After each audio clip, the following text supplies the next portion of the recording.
آج ہم آپ کو ایک پائرٹ ہنری ایوری اور ایک شہنشاہ وقت اورنگزیب عالمگیر کا قصہ بتانے جا رہے ہیں۔ کس طرح ایک سمندری لٹیرے ہنری ایوری نے یہ فیصلہ کیا کہ وہ دنیا کے سب سے طاقتور ترین بادشاہ مغل بادشاہ کی نہ صرف دولت پہ حملہ کرے گا بلکہ اس کی عزت پہ بھی ہاتھ ڈالے گا۔ میرا نام عمران ہے اور آپ سن رہے ہیں میری سوچ۔ واقعے کو بتانے سے پہلے ایک انٹرسٹنگ بات کریں کہ ہندوستان میں کیا وجہ ہے کہ یہ جو 1.5 ارب لوگ ہیں، ہم 150 کروڑ لوگ جو انڈین سب کانٹیننٹ میں رہتے ہیں، ہم اپنی تاریخ کو، اپنی ہسٹری کو بہت مختلف طرح سے دیکھتے ہیں۔ اس کی کیا وجہ ہے کہ جو ہم ہندوستان میں، پاکستان میں، بنگلہ دیش میں جب اپنی تاریخ کو پڑھتے ہیں تو ہم یہ دیکھتے ہیں کہ جو پری مسلم ارائیول ہے ہندوستان میں، اس سے پہلے کی تاریخ کو ہندوستان میں مختلف طرح سے پڑھا جاتا ہے، اور پوسٹ مسلم ارائیول یعنی مسلمانوں کے آنے کے بعد کی جو تاریخ ہے اس کو پاکستان، بنگلہ دیش میں مختلف طرح سے پڑھا جاتا ہے۔ یہاں تک کہ ہماری جو سب سے بڑی بحث ہے وہ مغل سلطنت کے اوپر ہے کہ اکبر بادشاہ جو ہے وہ ذرا کم مسلمان تھا اور ہندوستان میں اس کو الگ طرح سے دیکھتے ہیں، اور جو اورنگزیب عالمگیر تھا وہ چونکہ زیادہ مسلمان تھا تو اس کو پاکستان میں مختلف طرح سے دیکھا جاتا ہے۔ اور اس طرح کی جو ہسٹری کو، تاریخ کو پڑھنے کا طریقہ ہے، یہ ہم اس طرح سے کیوں پڑھتے ہیں؟ حالانکہ جو یورپ میں رہنے والی قومیں ہیں، جو مغربی قومیں ہیں، وہ اپنی تاریخ کو بالکل لینئر طریقے سے پڑھتے ہیں، یعنی سینکڑوں سال سے یورپ کے لوگ جو ہیں وہ اپنی تاریخ کو ایک طرح سے پڑھتے ہیں، اور ہم اپنی تاریخ کے اوپر متفق ہی نہیں ہو رہے۔ دیکھیے، ہنری ایوری کے اوپر بات کرنے سے پہلے اور اس تاریخ کے اس یونیک واقعے کے اوپر بات کرنے سے پہلے ہمیں 1600 کی دنیا میں جانا پڑے گا۔ یعنی 1600 کی جو دنیا تھی، 1600 میں جو دنیا تھی، وہ آج کی دنیا سے بہت زیادہ مختلف تھی۔ اس زمانے کی جو سپر پاورز تھیں وہ آج کی سپر پاور سے انتہائی زیادہ ڈیفرنٹ تھی۔ یعنی انڈیا جو ہے اس زمانے کی ایک بہت بڑی سپر پاور تھی، شاید دنیا کی سب سے بڑی سپر پاور۔ چائنیز جو ہیں وہ بھی ایک بہت بڑی سپر پاور تھے۔ اس کے علاوہ جو سلطنت عثمانیہ ہے، آٹومن ایمپائر، وہ بھی اس زمانے کی ایک بہت بڑی سپر پاور ہوا کرتی تھی۔ اور انٹرسٹنگ بات یہ کہ تینوں پاور جو ہیں وہ ایشیا میں تھی۔ اس زمانے کے جو یورپین لوگ تھے ان کو بہت زیادہ اہمیت نہیں دی جاتی تھی۔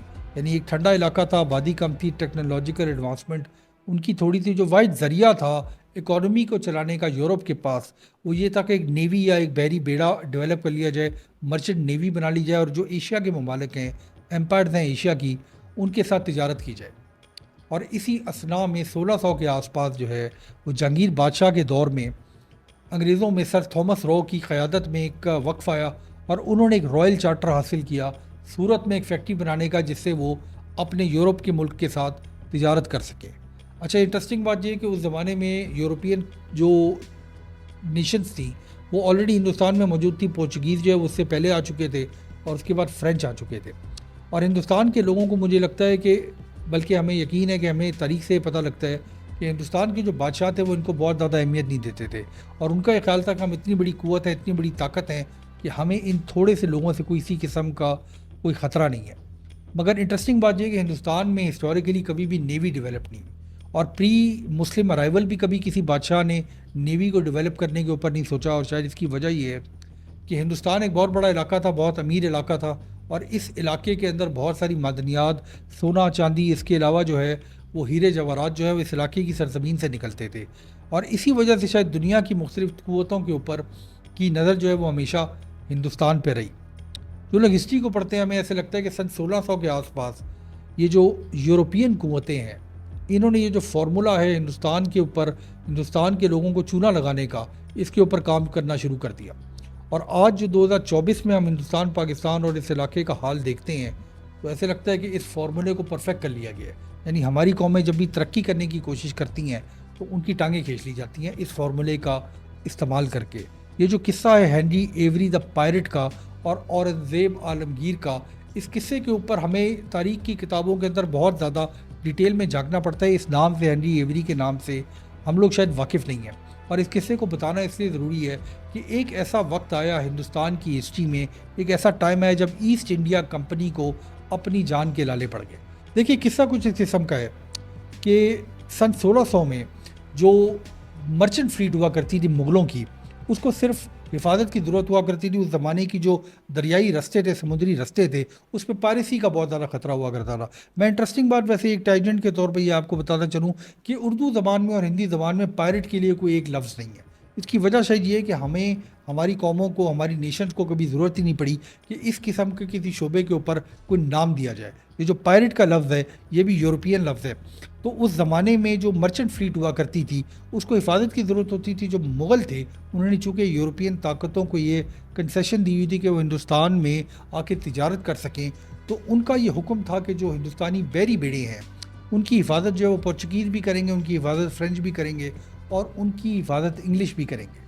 مگر پرابلم یہ تھا اس زمانے کا کہ اس زمانے میں سمندری رستوں کے اوپر یہ جو سمندری لٹیرے ہیں, پائرٹس ہیں, ان کا بہت زیادہ خطرہ ہوا کرتا تھا, اور ہندوستان سے جو سامان نکلا کرتا تھا اس کی حفاظت کا ایک بہت بڑا پرابلم تھا. مگر ایک ایسا سفر ہوتا تھا اس زمانے میں, اور اس زمانے سے لے کے ہندوستان جب سے مسلمان ہندوستان میں آئے ہیں, ایک ایسا سفر ہوتا تھا جو سال میں ایک مخصوص ٹائم کے اوپر ہوتا تھا, ایک پرٹیکولر ٹائم کے اوپر ہوتا تھا, اور وہ سفر تھا سورت کی پورٹ سے, یعنی جو گجرات میں ہندوستان کی پورٹ ہے وہاں سے جدہ کی پورٹ سے بورٹ تک, اور وہ سفر تھا ہر سال حج کا سفر. اور 1695 میں ہنری ایوری جو ایک برٹش پائرٹ تھا اس نے فیصلہ کیا کہ یہ جو حج کا بیڑا نکلنا ہے سورت سے اس کے اوپر حملہ کیا جائے اور اس کی دولت کو لوٹا جائے.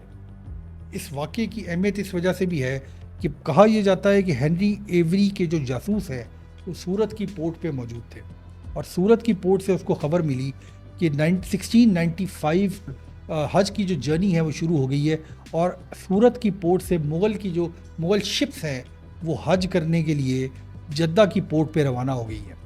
اگر آپ دنیا کے سمندری رستوں پہ نظر ڈالیں تو یمن کے پاس باب المندیب کا علاقہ ہے جہاں سے جو ہے وہ دریا سکڑ جاتا ہے, اور وہاں پہ اکثر جو ہے وہ آج کے زمانے میں بھی صومالیہ سے اکثر پائریسی کا خطرہ رہتا ہے. تو اس زمانے میں بھی ہنری ایوری باب المندیب کے قریب جا کے وہ گھات لگاتا ہے اور انتظار کرتا ہے مغل کی بادشاہوں کی شپس کے آنے کا, جو ہندوستان سے پلگرم جا رہے تھے حج کرنے کے لیے, ان کا انتظار کرتا ہے.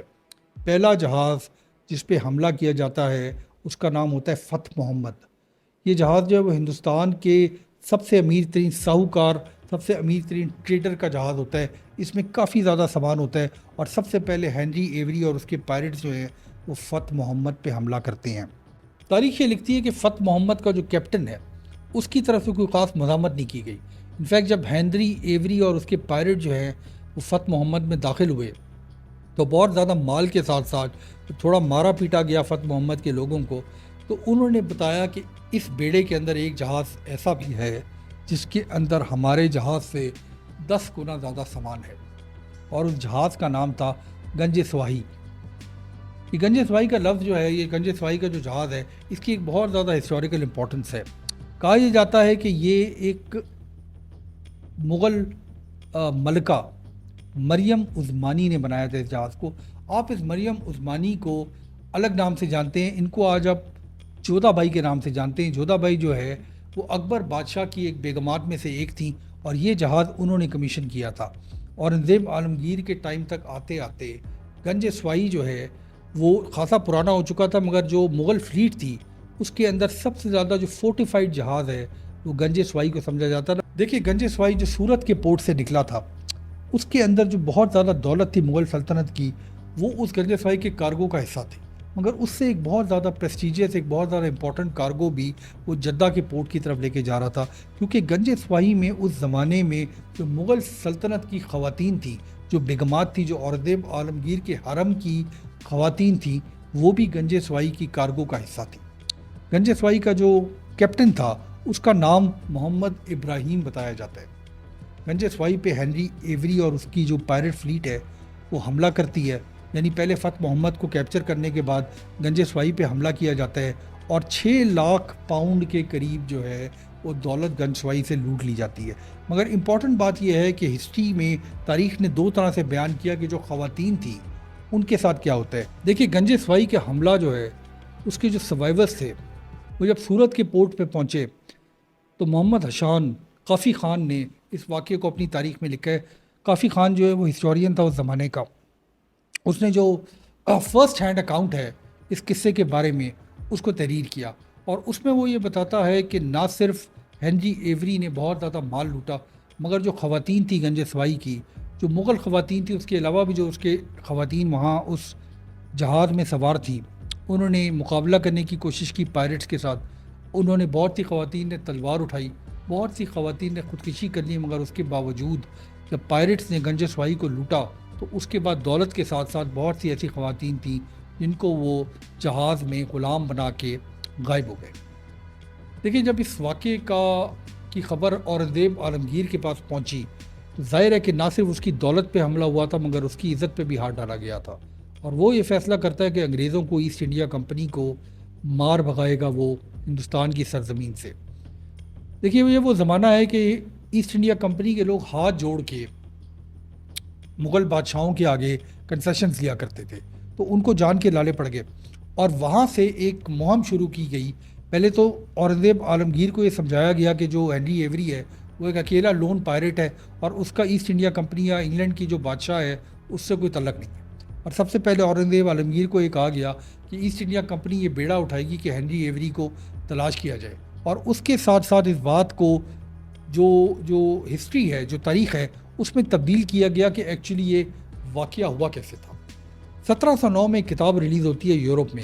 اس کتاب کا ٹائٹل ہوتا ہے the life and adventures of captain Henry Every, the famous English پائرٹ.